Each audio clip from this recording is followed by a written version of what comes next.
Quisiera inicialmente decirles en qué consiste mi alegría de estar aquí. Yo he dedicado mi vida a la transmisión, al pensamiento y a la expresión. Eso significa, he sostenido una vocación, lo cual es solo secundariamente un mérito. Primeramente es una fatalidad. Porque las vocaciones no se eligen, uno es elegido por sus vocaciones. O cumple con ellas y cumple consigo mismo en consecuencia, o no cumple con ellas y es profundamente infeliz, haga lo que haga. De modo que he obedecido, me he dedicado a lo que amo y he sido fiel a lo que sostuvo el gran escritor francés Stendhal cuando decía que no hay nada más hermoso que tener por oficio la propia pasión. La alegría de estar aquí es el honor que me han dado ustedes de abrir con esta exposición 3 días de reflexiones sobre el significado y la responsabilidad de educar. Circula con profusión una expresión desafortunada, que es la que dice que hay una filosofía de la educación. En realidad se trata de una tautología, no hay filosofía de la educación. La filosofía es educación. Y es educación porque es amor al saber, y el amor al saber tiene 2 rasgos que creo yo lo caracterizan: su tenacidad y su imposibilidad de consumarse. No es posible consumar el amor al saber. Quien de veras enseña, quien de veras educa, no alcanza nunca el objetivo que se propone. Se consagra a perfeccionarlo y ese perfeccionamiento es incesante.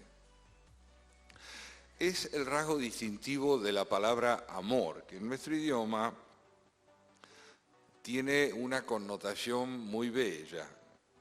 Cuando nosotros decimos te quiero, lo que estamos diciendo es no te tengo. Quien de veras quiere no tiene. Querer a alguien es no poder apoderarse de él. Donde importa el amor, se impone la imposibilidad de apropiarse del que nos interesa. Podemos apropiarnos de objetos, podemos apropiarnos de cosas donde prepondere la indiferencia o la apatía, pero nadie que nos importe puede ser nuestro. Es bueno tenerlo en cuenta porque nosotros solemos asociar el amor con la apropiación. Y nadie es de nadie cuando de veras nos importa. Está con nosotros, se vincula con nosotros, se halla en relación con nosotros, pero precisamente porque nos importa no nos pertenece. Si nosotros vamos a concebir la educación como un acto amoroso, como bien se recordaba, es porque vamos a intentar una aproximación permanente, constante, insuficiente y apasionada a aquel que nos importa, para desapropiarnos de él y entablar relación con él, un vínculo equitativo y de interdependencia, donde la transmisión es una complicidad apasionada en el acto de aprender que involucra por igual al que enseña y al que aprende. Creo yo que aspirar a caracterizar la educación en el contexto de los desafíos contemporáneos implica por lo menos tomar en cuenta 4 desafíos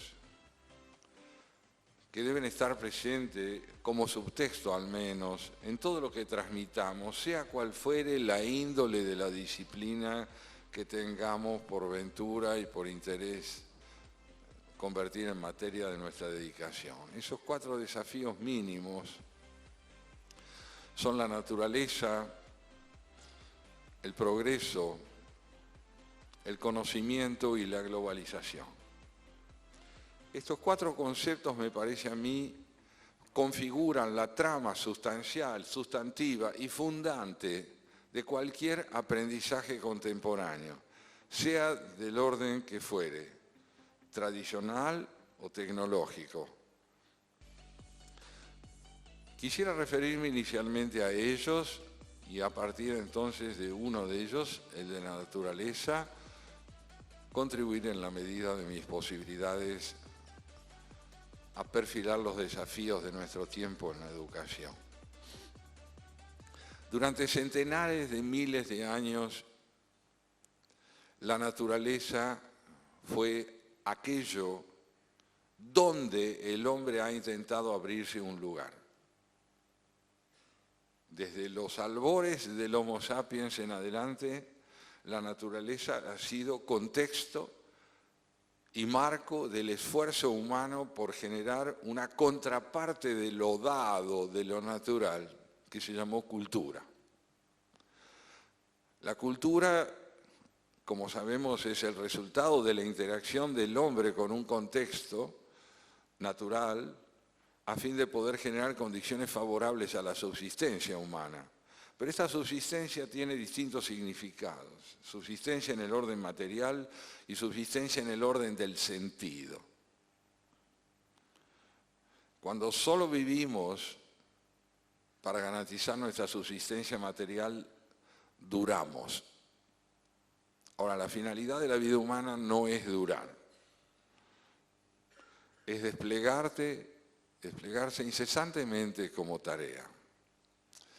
Como les decía, si durante centenares de miles de años la naturaleza fue aquello en medio de lo cual el hombre ha tratado de florecer y desplegarse como tarea, como proceso y como proyecto, a partir sobre todo del desarrollo de la era industrial, empezó a perfilarse una pregunta inédita que alcanzó en el siglo pasado preeminencia dramática, y es saber si hay lugar para la naturaleza en nuestra cultura.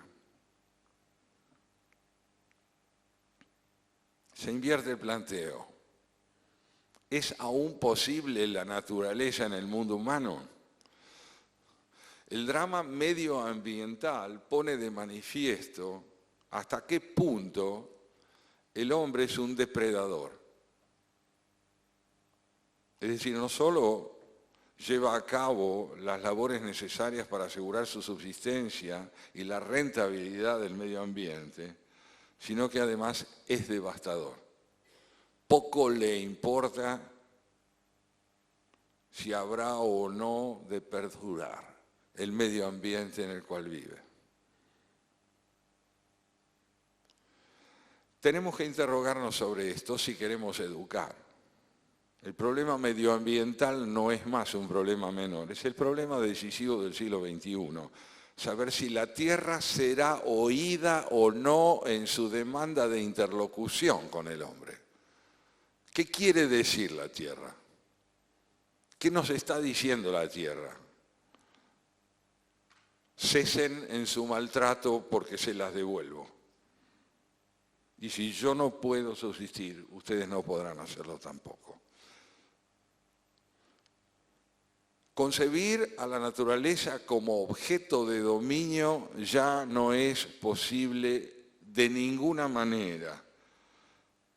La Tierra está dispuesta a seguir dándonos si la oímos, si su agonía puede ser identificada como lo que es, como la nuestra. Somos lo que hacemos de ella. Esta afirmación no es aún una vivencia difundida donde existe poder.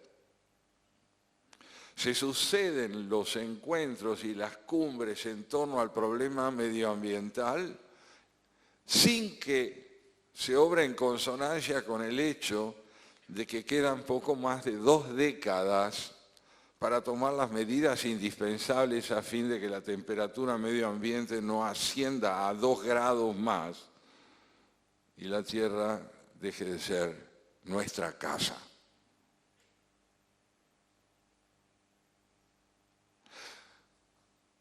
Educar es insistir ante nuestros hijos en la evidencia de que no somos filicidas y de que vamos a cuidar la tierra porque es la casa de ellos también. Que les vamos a dejar un mundo habitable y no el fruto árido de nuestro descuido y de nuestra irresponsabilidad. ¿Lo lograremos? Es un interrogante, es un desafío de nuestro tiempo, pero está en juego el significado de nuestra descendencia para nosotros. Se repite como una letanía infinita que queremos un mundo mejor para nosotros, nuestros hijos y nuestros nietos. No seamos cínicos. Si queremos un mundo mejor, incidamos sobre el poder, como sea, para que comprenda que su conducta filicida está comprometiendo el porvenir de las generaciones venideras. Y a esas generaciones que hoy son los destinatarios de nuestra enseñanza, prometámosle un compromiso, al menos un compromiso personal, profundo, para estar con ellos en la lucha contra este proyecto de apropiación criminal de la tierra. No es un objeto, es nuestra casa. Es nuestra casa. Nos fue dada. Somos sus huéspedes momentáneos. No nos fue entregada para que la prostituyamos. Nos fue entregada, lo oíamos en nuestros predecesores de los distintos credos, para que la conservemos. Primer desafío. El segundo desafío tiene que ver con el tema del progreso. Y es realmente muy interesante cómo se enhebra con la transmisión educativa. Ustedes saben que prácticamente hasta el advenimiento de la física nuclear y en particular de las enseñanzas de Albert Einstein, el progreso fue entendido casi exclusivamente como la capacidad de resolver problemas. O sea, había progreso donde los problemas eran resueltos. Aún hoy seguimos creyendo, y en buena parte con razón, que hay progreso donde los problemas se resuelven.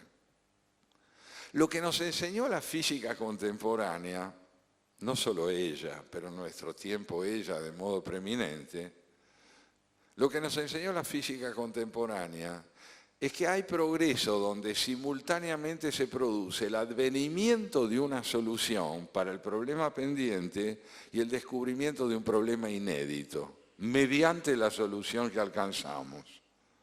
O sea, que alcanzar soluciones es también descubrir problemas nuevos. Una persona interesante no es una persona que no tiene problemas. Eso es algo así como un difunto anticipado. Está muy de moda decir no hay problemas, mejor que los haya. Y de calidad si es posible. El progreso es esta concomitancia entre la solución brindada al problema pendiente y el advenimiento, el despeje en el horizonte de un problema que no veíamos en virtud de esta solución no alcanzada. Uno no desea que sus hijos no tengan problemas, sino que renueven sus problemas. Debe ser espantoso tener un hijo sin problemas. Eso se llama apatía, abulia. Un hijo debidamente apasionado es un hijo que ha renovado su repertorio problemático. A los 16 tiene problemas de adolescente y a los 34 no. pero no deja de tener problemas. Es mejor que no deje de tenerlos, porque la creatividad es la capacidad de renovación problemática.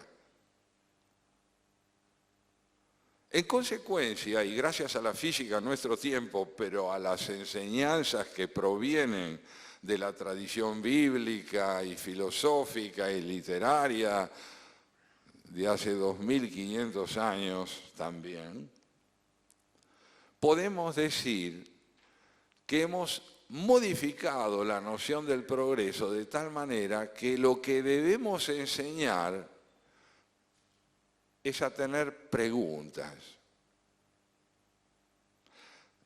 Las preguntas no vienen antes de las respuestas, vienen después. Allí donde las respuestas se vuelven disfuncionales, allí aparecen las preguntas. Toda pregunta acusa la presencia de una respuesta que ha caído en la disfuncionalidad.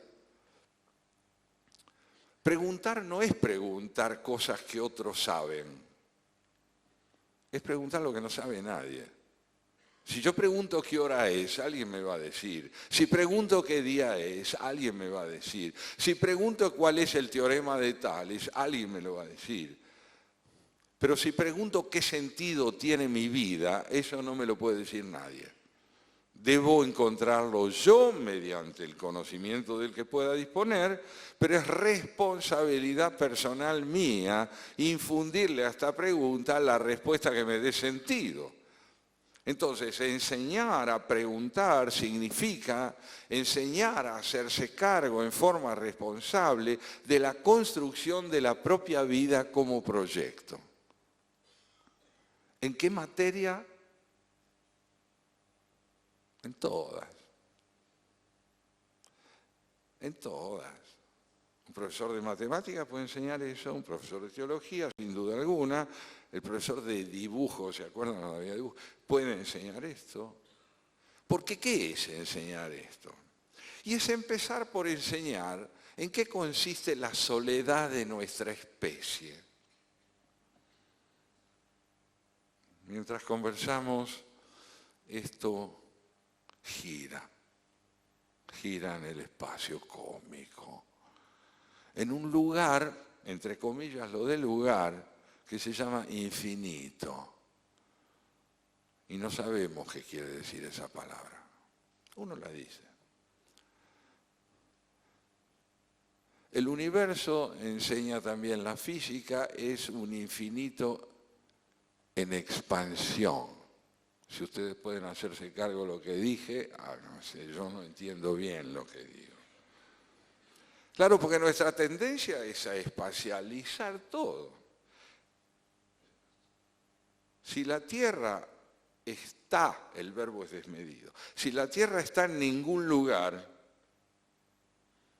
es hora de que meditemos acerca de esto. Somos aquel sitio del universo donde la conciencia de nuestra pertenencia al infinito está viva. Está viva más o menos, normalmente estamos ocupados. Pero es indispensable que educar consista en enseñar a habitar lo imponderable también, y que no hagamos del cálculo la apología de lo real. Está lo indescifrable. Pero lo indescifrable no es solo el infinito. Indescifrable es el prójimo cuando me significa algo. Voy a un ejemplo. Cuando éramos chiquitos, creo que casi todos los que estamos aquí podemos ya estar en la categoría posterior a chiquitos, y nos enamorábamos. Tallábamos cruelmente en la marea del pupitre el nombre del chico o de la chica que nos gustaba. Y una vez, y dos veces, y tres, y cuatro, y cinco, María, María, María, o Pedro, Pedro, Pedro. ¿Por qué? ¿Qué era eso? ¿Qué era esa insistencia? La insistencia era querer abarcar en una palabra el significado de lo imponderable que es el ser amado.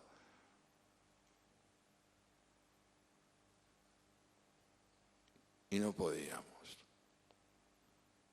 Porque no se puede. Porque cuando alguien se convierte en amado, excede al lenguaje. Lo excede. Su presencia desborda las denominaciones disponibles, como la desborda el misterio de vivir. Recuerdo un día, siendo estudiante de filosofía, que pasillo de por medio Jorge Luis Borges enseñaba literatura inglesa. Y una tarde vi pasearse por el pasillo, ansioso, a un muchacho contundente en su tamaño, pero muy ansioso, infantilmente ansioso, que miraba el reloj para ver cuándo terminaba la clase. Y terminó la clase y Borges salió al pasillo y este chico se acercó, era un muchacho, y le dijo, traspasado de emoción, porque estaba frente a Homero, le dice, usted es Jorge Luis Borges. Y Borges le dijo, bueno, momentáneamente. Lo cual fue perfecto, porque la idealización justificada del muchacho tenía como correlato el hecho de que Borges sabía que por un tiempo era cierto, más allá de que su obra perdure 2000 años. Somos tiempo. Pues entonces, volviendo al concepto del progreso, somos la única especie que sabe de sí entre todas las especies vivas. Todas tienen conciencia, puesto que son funcionales para desplegar su supervivencia. Llamo conciencia esa capacidad operativa. Pero la nuestra sabe que sabe. Tenemos autoconciencia. ¿Cómo se produce este pasaje de la conciencia entendida como un atributo que compartimos con todos los seres vivos a la autoconciencia, que es un atributo que no compartimos con ninguna? Es, por lo menos, un misterio. Si fuéramos conscientes de ese milagro, que es el de ser una especie que sabe de sí, que habita el infinito, que es capaz de formular preguntas porque sus respuestas se han vuelto disfuncionales, entenderíamos un poco mejor que sea lo que fuere, lo que quepa enseñar, en la época digital o no, es ante todo hacer persona. Hacer personas. Sin duda capacitadas, sin duda idóneas para poder desempeñarse en el mercado laboral, pero fundamentalmente momentáneamente. Tiempo, somos tiempo. Somos tiempo. Quien no lo sepa podrá ser muy idóneo en lo que hace, pero estará ausente como sujeto. ¿Y qué deber mayor que el de formar personas? Heisenberg, seguramente uno de los más grandes físicos de nuestro tiempo, repetía siempre algo que había aprendido con un colega de él, otro físico, Eddington, discípulo de Einstein. Eddington era inglés y tenía un humor muy inglés. Entonces decía esto: todo físico sabe que su mujer no es más que un conjunto de átomos y de células. Ahora bien, si la trata así, la pierde. Es decir, que lo que el laboratorio nos entrega en términos de evidencia y de realidad, siendo imprescindible, es insuficiente. Porque si yo salgo del laboratorio con la idea de que mi señora con la que voy a ir a cenar después del trabajo es alguien con quien ya estuve en el laboratorio, no cena conmigo y yo no ceno con ella. Es decir, que lo real excede el campo de la especialización. Sin especialistas no vamos a ningún lado en el mundo de hoy, pero solo con especialistas tampoco, porque no somos especialistas. Somos tiempo, somos seres que se enamoran, somos seres que tienen autoconciencia, somos seres que conocen la perplejidad del asombro, cosa que ninguna otra especie conoce. El asombro, el poder advertir de golpe un atardecer, sin finalidad de lucro. No vamos a ver el atardecer a ver cuánto rinde. Adoramos contemplar misterio. Somos una especie que es capaz de mirar un atardecer o descubrir el amanecer o un rostro.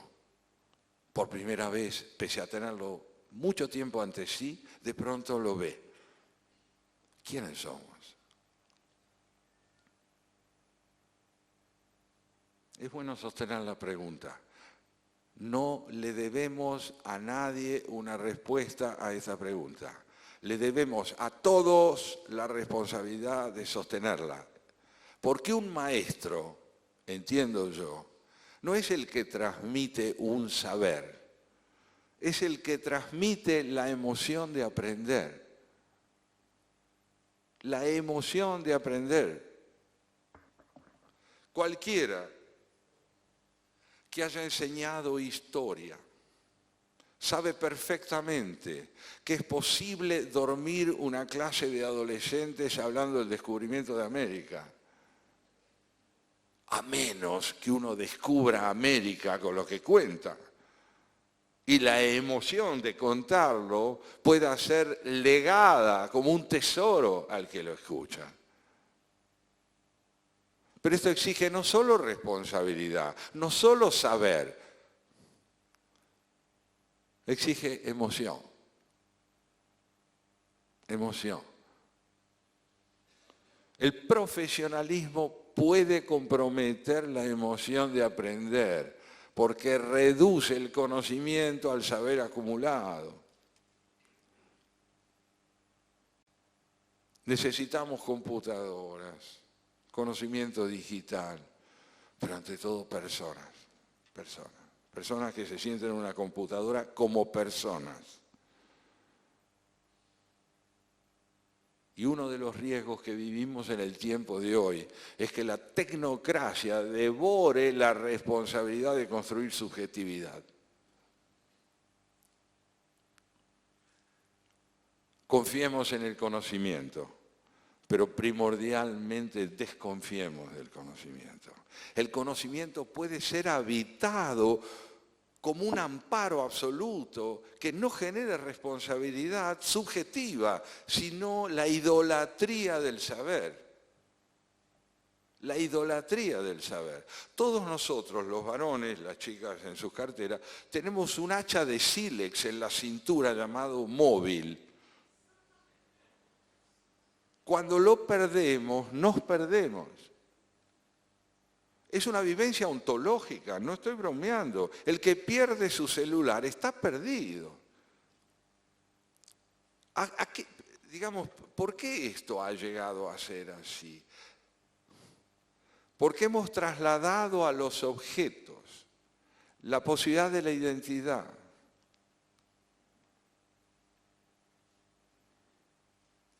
La posibilidad de la identidad. Soy lo que tengo. ¿Se puede vivir sin lo que tenemos? No, ya sabemos. Hacen falta muchas cosas y a mucha gente le hace falta muchas más. Pero primordialmente no somos objetos. Hemos concebido como objeto nuestras personas y la tierra en la que habitamos. Oscar Wilde, tal vez lo conozcan muchos de ustedes, notable escritor irlandés del siglo XIX. Visitó Nueva York a fines del siglo XIX y fue acogido en el puerto de Nueva York por una muchedumbre de admiradores, entre los cuales había un grupo de empresarios que lo admiraban mucho, le esperan con un ramo de flores y al mismo tiempo le dicen: señor Wilde, queremos mostrarle algo, acompáñenos. Fueron hasta un salón contiguo y en el salón contiguo le mostraron una caja de madera empotrada en la pared que tenía en la parte superior 2 sostenes de hierro y un tubo sobre los 2 sostenes, una manivela sobre la pared lateral derecha de la caja y un disco en el centro con los números de 9 a 0. Le dijeron que si él tomaba el tubo, daba vuelta a la manivela y discaba en el centro, podía comunicarse con New Jersey en menos de 1 minuto y medio, y que eso se llamaba teléfono, y que podía hablar. Walt se quedó pensativo, es extraordinario. Y díganme, ¿hablar de qué? Claro. No tenemos que tirar los celulares, tenemos que comprender mejor qué es el lenguaje y por qué nos fue dado. Somos la única especie, también en esto, que tiene un lenguaje de significados móviles. Por ejemplo, el registro tonal de un pájaro abarca 5 modalidades. Un pajarito, cuando canta, emite 5 modalidades de sonido, que significa, estoy aquí, necesito una compañerita, tengo cría y encontré mi lugar, o me voy ahora y dejo este sitio. Las ballenas tienen 2 registros de voz.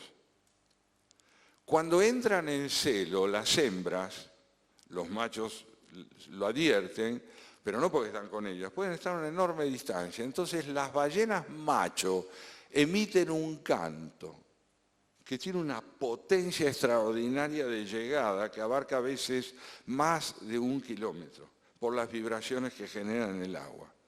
Las hembras decodifican la potencia del macho como eventual reproductor por la intensidad del canto. En nuestra especie las cosas son más ambivalentes. Por ejemplo, ninguna ballenita hembra dice qué me habrá querido decir. ¿No es cierto? Está claro lo que le dice la ballena macho. Y está claro lo que ella entiende.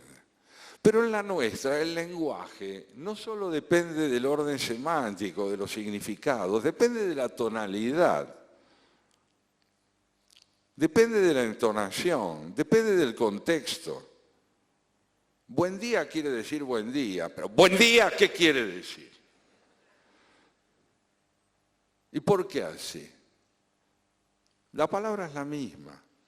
Pertenecemos a un campo de significaciones móviles y tenemos que estar construyendo todo el tiempo la intención de nuestros enunciados.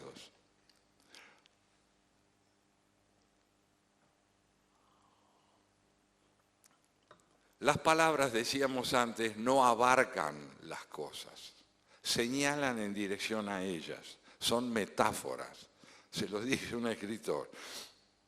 Con las palabras queremos señalar en el lenguaje la presencia de significados y de cosas que no terminan de caber por entero en lo que decimos. Por eso es posible interpretar lo que uno escribe o lo que uno dice.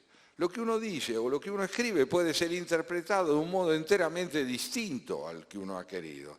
A mí más de una vez me han agradecido lo que quise decir cuando en verdad yo no quise decir eso.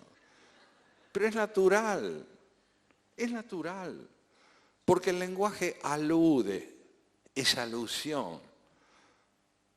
Piensen cuántas veces cada uno de ustedes, al escuchar su nombre propio en la calle, se ha dado vuelta creyendo que lo llamaban, pero había otra María y otro Juan, no era uno. ¿Por qué? Porque tenemos el sueño del monopolio de los significados. Cuesta, pero uno termina aprendiendo que no es el dueño de su nombre, sino que cabe dentro de su nombre también. Y que cuando nuestros padres nos designan con un nombre, quieren decirnos algo que acaso con el tiempo deje de ser lo que ese nombre significa para nosotros. Nuestro reino es el reino de la interpretación. No es el reino de la literalidad. Nadie cabe por entero en un solo significado. Y aquel hombre que para una mujer es un desencanto, para otra es un encanto. Samuel Johnson, un notable escritor inglés del siglo XVIII, decía también, con un humor muy refinado, que el segundo matrimonio es el triunfo de la experiencia sobre el desencanto. No conoce a alguien que, bueno, diría aprendiste y más o menos. Siempre hay una segunda oportunidad porque nadie tiene un significado fijo. Aquel que decepcionó puede ser alguien valioso para otro. En consecuencia, y volviendo al campo de la transmisión, promover la interpretación en los que estudian es hacerlos responsables de crear significados que pueden ser más o menos compartidos por otros. Pero las cosas no tienen un significado inequívoco. Ninguna democracia, políticamente hablando, está fundada bajo otra convicción, si es republicana, que la idea de que lo real se debate y que nadie tiene el monopolio del significado de las cosas. Para eso existe algo que se llama parlamento, donde se discuten el significado de las cosas, las tendencias, las orientaciones. Esto me parece que es muy importante, trasladarlo a la enseñanza, mostrando que un texto nos es dado, primero, para que reconozcamos en él lo mucho que nos brinda, y segundo, para que nos hagamos responsables de lo que entendemos que dice allí, porque lo que dice allí no es necesariamente lo que nosotros creemos. Esto no remite a una especie de agnosticismo general donde cualquiera puede decir cualquier cosa, sino que la relación entre la propuesta de un significado y la interpretación funda subjetividad. Permite que aparezca un sujeto que lee, que entiende, que piensa. Yo sé, pensar es una actividad infrecuente, esto es absolutamente cierto, pero es indispensable. Es indispensable porque es un riesgo. No podemos vivir sin creencias, sin prejuicios, pero también podemos vivir combatiendo aquello que haya de intransigente en las creencias y en los prejuicios. La educación en términos de progreso tiene que ver con esto. Y también mencionarles cómo el conocimiento puede ganar en nuestro tiempo acepciones verdaderamente nuevas, no solo a través de la revolución tecnológica indispensable de la cultura digital, sino a través de un fenómeno notable, que es cómo, y se los decía antes, la especialización tiende a promover una visión fragmentaria de la relación con los otros. Tendemos a reunirnos entre personas que hacen lo mismo y no entre personas que están en cosas distintas. Si un ingeniero presenta un libro de ingeniería, en la mesa donde se lo presenta llama a 3 ingenieros más. ¿Por qué? ¿Por qué no llama a un novelista? ¿Por qué no llama a un historiador o a un teólogo? Bueno, pero ¿qué tienen que ver el teólogo y el novelista con la ingeniería? Mucho. Si entendemos en qué. Porque más allá de lo específico del saber especializado, está la finalidad del conocimiento, que es generar interdependencia con otros, responsabilidades compartidas. Y cada uno de nosotros puede tener acceso a un libro que no es de su campo, para poder manifestar hasta qué punto lo que ese libro propone tiene que ver con su vida cotidiana, con la creación de espacios compartidos con otros. Pero no, hemos llevado la especialización hasta la feudalización. Somos feudales, cada uno de nosotros está en su ámbito exclusivamente. Y me parece a mí que esto genera segmentación y cortes en la comunicación, que se traducen, por ejemplo, en una muy mala formación cívica. Y es así cuando la formación cívica es mala, que aparecen los que en el orden político dicen síganme. ¿Cómo? ¿Cómo síganme? Yo quiero pensar lo que usted me propone. ¿Dónde está su programa de trabajo? quiero leerlo, quiero interpretarlo, quiero decidir mi voto en función de un programa de trabajo y no de un acto ciego de dependencia. Estoy en lo mío, no tengo tiempo para ocuparme de nada más, la especialización es cada vez mayor. ¿Qué quiere que le diga? En todo no puedo estar. Ajá. Deutschland über alles. Alemania ante todo, decía Hitler. No dejemos lo que debe ser compartido en manos de quienes creen representar lo compartido y no a los representados. Debemos educar a nuestros jóvenes en la conciencia de su responsabilidad cívica, simultáneamente con aquello que les transmitimos en términos de profesionalización y de saber. Pero lo cierto es que el conocimiento se ha fragmentado tanto que hoy tenemos facultades, pero no tenemos más universidades. Facultados somos todos, algo más o menos sabemos hacer en un campo determinado. Pero no somos universitarios porque el sentido de la interdependencia con otras formas de saber no lo tenemos. Concebimos el arte como una distracción. Vamos al cine, qué sé yo, salgamos un rato. Escuchemos una sinfonía de Beethoven, es una noche de verano hermosa, vamos al aire libre, llevemos las sillitas. Beethoven, dije. ¿Qué es la música? ¿Qué es la música? San Agustín dice, la música colma nuestra vida de sentido y no tiene ningún significado. Colma nuestra vida de sentido y no tiene ningún significado. ¿Qué quiere decir el concierto a cuatro manos de Mozart? ¿Qué me quiere decir? ¿Por qué me da tanto? O la Pasión según San Mateo de Bach. ¿Es San Mateo? ¿Es lo que Bach nos transmite? ¿Qué conmueve en nosotros tan profundamente la tercera sinfonía de Beethoven? No sabemos. Y aplaudimos porque no tenemos palabras. Si pudiéramos pensar que la música trasciende los significados y colma nuestra vida, aprenderíamos mucho. ¿Vale la pena poner en una clase de física una sinfonía de Beethoven? Yo creo que sí, porque el concepto de infinito puede ser trabajado de muchas maneras y un algoritmo y una nota se parecen bastante. Necesitamos universitarios, gente que tenga el sentido de la interdependencia entre las formas de saber en una época. Nunca como hoy, ética y conocimiento demandan su relación recíproca. De lo contrario, solo seremos eficientes. La eficiencia cinética puede ser monstruosa. ¿O hubo mayor eficiencia que la que demostraron los nazis en Auschwitz? Liquidar 6 millones de personas en 5 años es una tarea de gestión extraordinaria.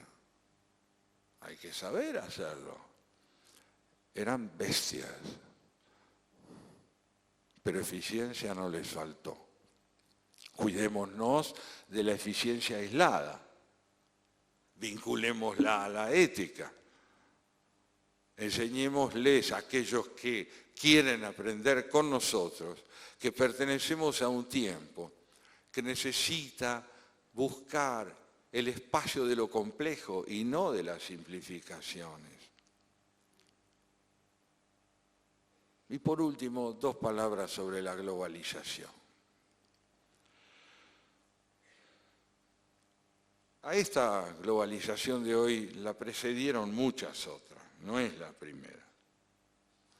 La primera forma de globalización de la que nosotros tenemos conocimiento es la romana, el Imperio Romano, urbis et orbe. la idea de que Roma está en todas partes y que el latín es la lengua del mundo. A esta le siguió otra, de carácter espiritual, extraordinaria también, pero mucho más a mi modo de ver, que fue la cristiana, que propuso la idea de que un individuo habita la fe, esté donde esté, pertenezca al país que pertenezca o al reino en el que se encuentre, y la judía, que propuso un libro como vivienda de un pueblo disperso. Vivían en un libro. El amor al prójimo, con independencia de toda frontera territorial, de toda clase, de todo sexo. La fe, una forma fundamental de globalización, a la que siguieron otras, sin duda alguna. Por ejemplo, el descubrimiento de América acarreó la idea de europeizar el Nuevo Mundo, de proyectar sobre lo que estaba vivo la idea de que se le daba vida, más o menos, digamos, que acá había alguien antes. Pero la idea de la colonización, entendida como expansión de una visión del mundo, también introdujo una nueva visión de lo global. La Revolución Francesa, la idea de que un individuo tiene la dignidad propia de su condición humana y no de la pertenencia a una clase o de la suscripción de un título.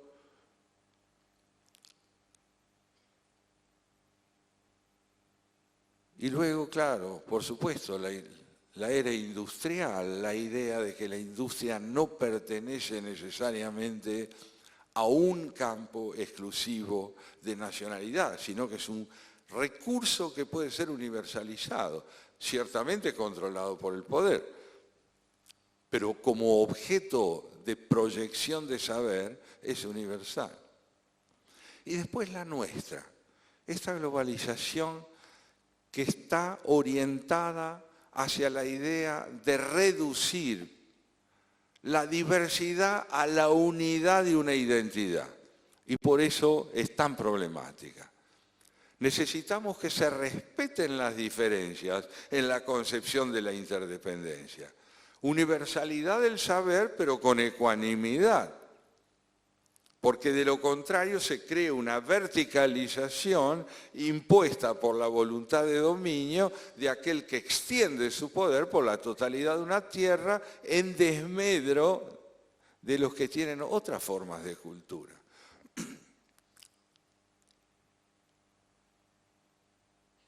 ¿Qué haremos? ¿Cómo lo haremos? Son desafíos de nuestro tiempo. Aprendamos a aprender. Muchas gracias.